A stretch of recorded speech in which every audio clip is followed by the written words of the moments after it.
श्री सद्गुरु महाराज की जय। प्रातः स्मरणीय अनंत श्री विभूषित परमाराध्य संत सद्गुरु महर्षि मिहि परमहंस जी महाराज का प्रवचन। माया का फैलाव ब्रह्मांड तक। बंदो गुरु पद कंज कृपा सिंधु नर रूप हरि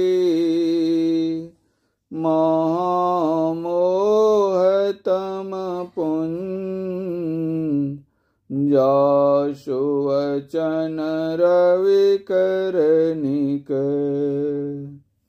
धर्मानुरागिणी प्यारी जनता, यह बात अब किसी की जानकारी से बची हुई नहीं है कि हमारी भारत भूमि पर चीनियों की चढ़ाई हुई। उनकी चढ़ाई न्यायपूर्वक नहीं है। अपने देश में वे स्वतंत्र हैं, हम भी अपने देश में स्वतंत्र भाव से रहें, यही न्याय संगत है। इस चढ़ाई के कारण हम त्रस्त भी हुए और इंतजाम कर रहे हैं। हमारी कुछ भूमि जो उसने काबू कर ली है, उसमें से कुछ भूमि से उसे हमने भगाया है और जो बाकी भूमि रही है उससे भी भगावेंगे। सभी स्वतंत्र रहना चाहते हैं। स्वतंत्रता में सुख है, पर तंत्रता में दुख। स्वतंत्रता ऐसी प्यारी है जैसी प्यारी अपनी जान भी नहीं।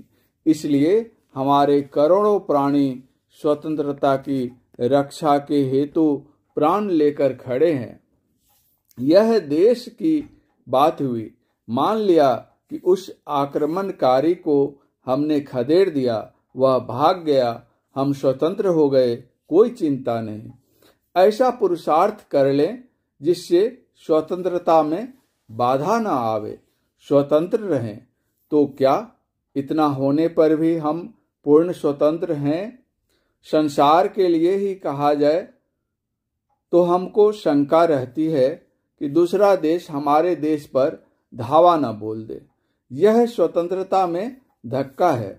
संसार में यह सदा बना ही रहता है, इसलिए पूर्ण स्वतंत्र रहना मुश्किल है। दूसरी बात, यदि सोचें कि हम क्या हैं, तो शरीर को कहें हम यही है, तो यह बिल्कुल निर्भूल बात नहीं है। यहाँ पुराणों की मर्यादा है, धर्मशास्त्र और वेदों तीनों की मर्यादा है। साथ ही अध्यात्म दर्शन को मिलाकर जो ज्ञान है उससे हम अपेक्षित रहते हैं। हम अपने को उसी ज्ञान के अंदर रखते हुए शुभ मानते हैं और इसी से कल्याण होगा ऐसा मानते हैं। एक यह भी ज्ञान है कि जो शरीर है उसी को लोग समझते हैं कि मैं यह हूँ। जिस ज्ञान का दिग्दर्शन मैंने थोड़ा कराया उसमें है कि शरीर और शरीरी, शरीर को शरीरी इस तरह पहने हैं जैसे कपड़ा और शरीर। कपड़े शीघ्र बदलते हैं, शरीर बहुत काल तक रहता है। जीवन काल में बहुत बार कपड़ा पहना जाता है, उसी तरह शरीरी पर शरीर बहुत बार हुए। कितनी बार हुए, कितनी बार होंगे? शरीर के साथ साथ रहकर हम दुख भोगते हैं। जैसे हमारी स्वतंत्रता को जबरदस्ती चापे हुए, छीने हुए हैं। इस स्वतंत्रता में क्या धक्का नहीं है? चाहिए कि हम इस स्वतंत्रता को भी नहीं खोवें, शारीरिक दुख से छूटें, तभी हम दुख से छूटे रहेंगे, नहीं तो नाना दुख भोगेंगे।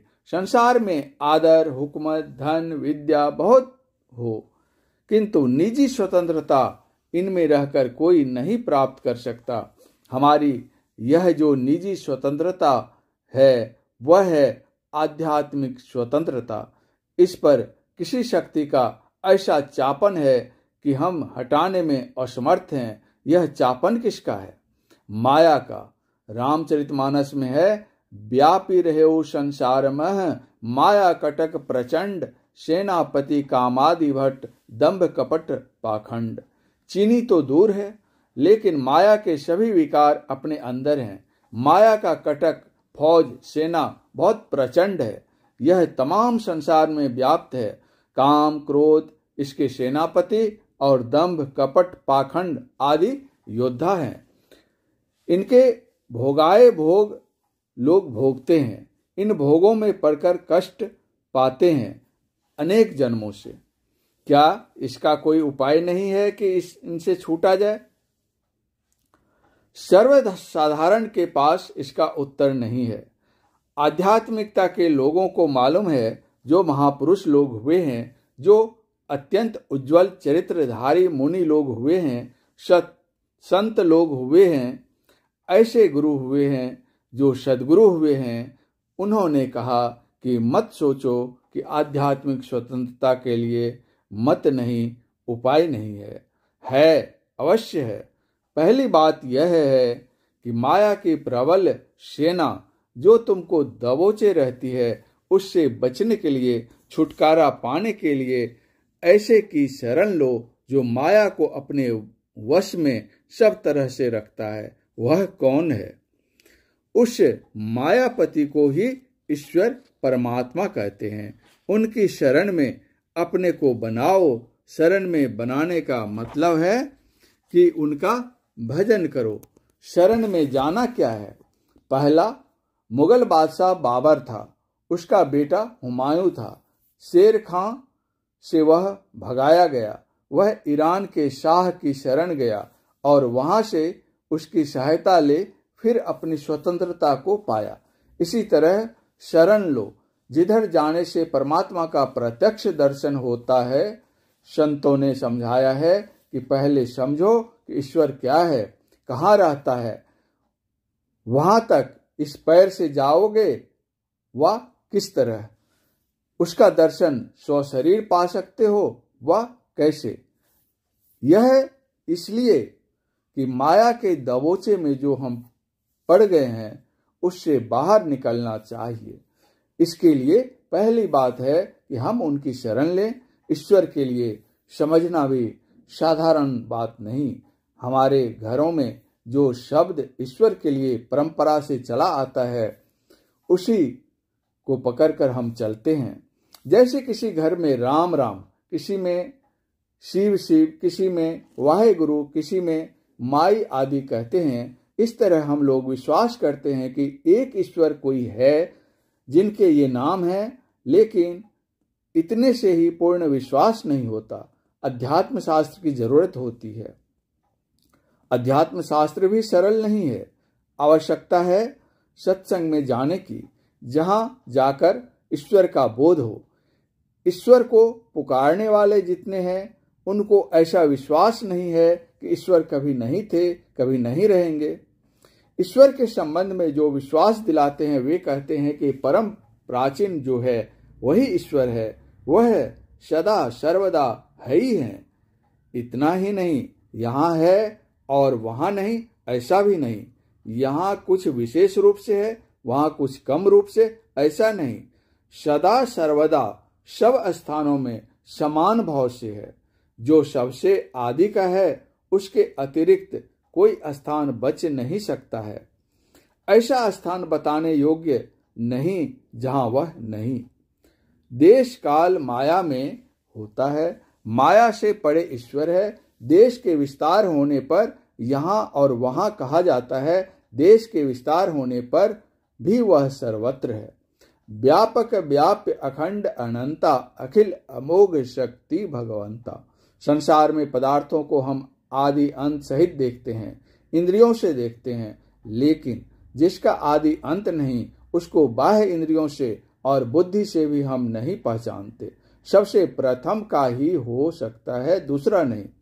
उस ईश्वर को चाहे आप जिस नाम से पुकारें, वह सब रूपों में रहता है, इसलिए उसको सर्वरूपी कहें तो कोई हर्ज नहीं।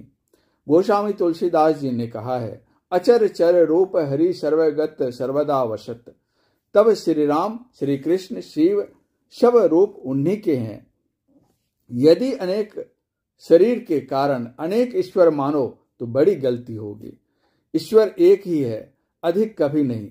ईश्वर ऐसा विलक्षण है कि उसको हम इंद्रियों से नहीं पहचान सकते।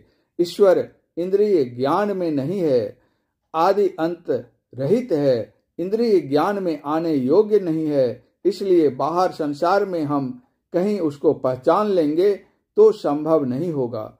हम किससे पहचानेंगे? शरीर इंद्रियों में हम बसते हैं।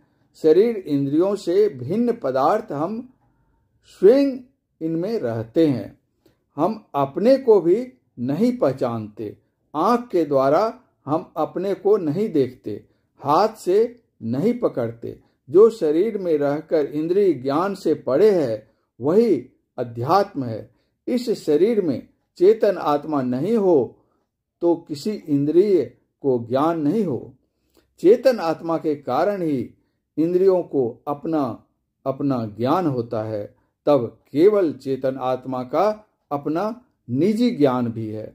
जैसे आंख का निजी ज्ञान रूप ज्ञान है, कान का निजी ज्ञान शब्द ज्ञान है। आंख को शब्द का ज्ञान नहीं है और कान को रूप का ज्ञान नहीं है, यह सभी जानते हैं। इसी तरह चेतन आत्मा का निजी ज्ञान किसी इंद्रिय को नहीं होता।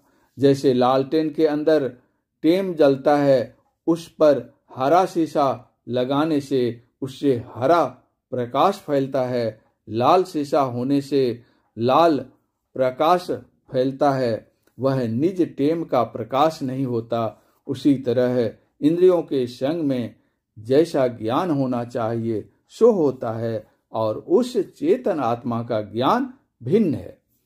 चेतन आत्मा का निजी ज्ञान अपने को पहचानने और ईश्वर को पहचानने का है। ईश्वर की ओर शरीर नहीं जा सकता, चेतन आत्मा जाती है। जिस ओर जाकर चेतन आत्मा ईश्वर को पावे उसका यत्न जाने और चले, तब ईश्वर की शरण में जाना होगा। ईश्वर सर्वव्यापी होने से सर्वत्र व्यापक है, आपके शरीर में भी व्यापक है। अपने शरीर के अंदर चेतन आत्मा चले तब ईश्वर दर्शन संभव है। जिस ओर जाने से ईश्वर का ज्ञान हो, जब शरीर इंद्रियों के ज्ञान से चेतन आत्मा ऊपर उठती है तब ईश्वर की शरण में जाती है। जो लोग इस रास्ते पर चलें तो उधर के चिन्ह भी उन्हें मिले, जिसका वर्णन पुस्तकों में है। अब भी जो चलते हैं उनको वे निशाने मिलते हैं। लोगों को भरोसा करना चाहिए, ईश्वर मिलेंगे। ढिलाई करने से देर लगेगी, मुस्तैद होने से शीघ्र मिलेगा। जैसे जैसे ईश्वर के चिन्ह मिलेंगे, माया के सेनापति आदि से छूटते जाएंगे। इसलिए लोगों को ईश्वर की शरण में जाना चाहिए। ईश्वर के पास पहुंचते पहुंचते माया का प्रभाव हटता जाएगा। जैसे जैसे सूर्य के प्रकाश में जाते हैं वैसे वैसे अंधकार छूटता है। जैसे जैसे ईश्वर की शरण में जाते हैं वैसे वैसे माया छूटती जाती है। ईश्वर माया को वश करके रखता है। उस ईश्वर का माया पर ऐसा काबू है कि जो माया सब जग ही नचावा, जासु चरित लखी काहू न पावा। सो प्रभु भ्रू विलास खगराजा, नाच नटी इव सहित समाजा। ईश्वर अपने काबू में माया को किए हुए हैं। लोगों को चाहिए कि ईश्वर की शरण लें। इसी को ईश्वर की भक्ति करना कहते हैं। तभी माया के दबाव से छूटोगे। सत्संग के अंदर यही बात कहने की है। यही बड़ी विलक्षण बात है कि अंदर अंदर चलकर ईश्वर का दर्शन करना। जो ऐसा ख्याल करते हैं कि ईश्वर को बाहर में ही पालेंगे, वे भूल में हैं। नरलोक, पताल, स्वर्ग कुछ भी हो, माया का फैलाव ब्रह्मांड तक है। मूल प्रकृति तक में भी रहने से माया के आवरण में रहेगा। यहाँ ईश्वर की पहचान नहीं होगी। सत्संग करो, गुरु संग करो, इनसे ईश्वर भजन का प्रेरण लो और साधन करो। बिना इसके माया के चक्कर से कोई छूट नहीं सकता। ईश्वर की शरण में जाओ।